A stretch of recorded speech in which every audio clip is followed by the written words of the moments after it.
Part 3. You will hear two sociology students called Tamara and Dev discussing their research for a presentation on loneliness. First, you have some time to look at questions 21 to 26.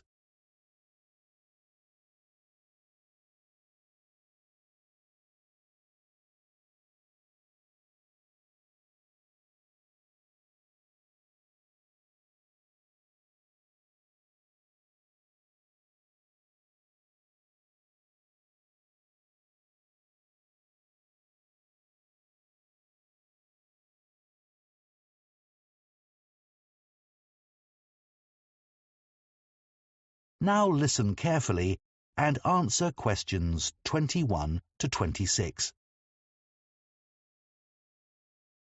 Shall we go through the notes we've made from our research into loneliness now, Dev? OK, Samara. It's been a real eye-opener. I had no idea that loneliness has been increasing steadily for the last 20 years. I know, and it's the same all over the world. The downside of a modern lifestyle, I guess. Did you come to any conclusions about what the reasons for the increase are? Well, I'd assumed it was mainly an issue for the elderly, but in fact it's something which affects young people just as much. So nothing really to do with longer lifespans. What about social media? In my case, far from making me feel isolated, it actually does the opposite. It definitely does more good than harm. I'd say loneliness has a lot to do with the way cities are designed. People living in high-rise flats with not much opportunity to speak to their neighbours. I think you're right. Another possible reason is that people are having fewer children and don't live in large extended family groups. But in this country anyway, that all changed decades ago. And yet loneliness is a more recent problem. I suppose so.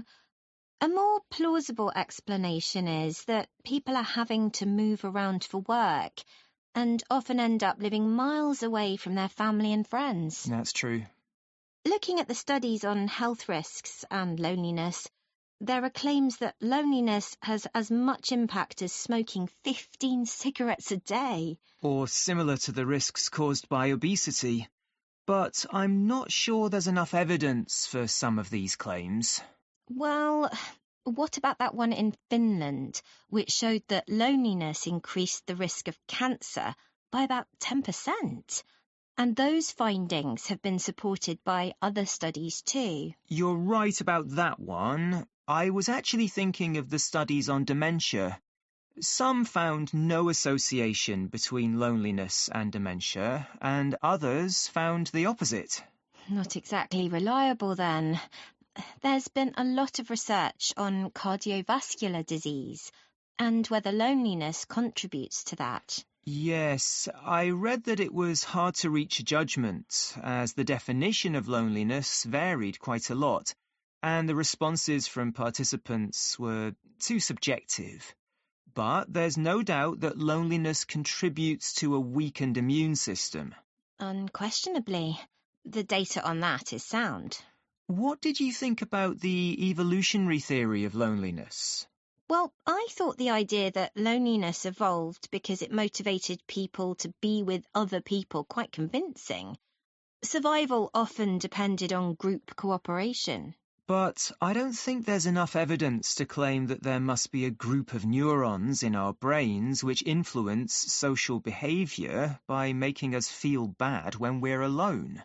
There are a few studies which support the theory, but not conclusively enough.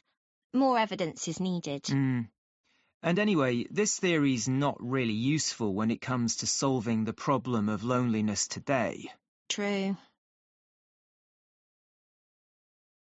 Before you hear the rest of the discussion, you have some time to look at questions 27 to 30.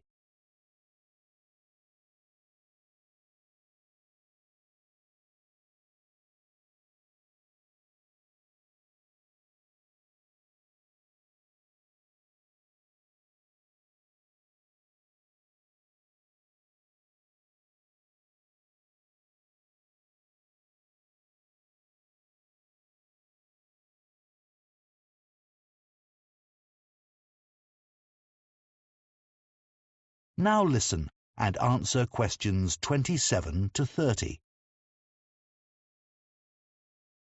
Should we look at the relationship between loneliness and mental health now? OK. So, loneliness and depression are clearly related, and that's been recognised by various governments around the world. But unlike depression, loneliness has no recognised clinical form. There's no available diagnosis or effective treatment, and that's not likely to change. I don't think so either. I was thinking we should start our presentation with an example from our own experience.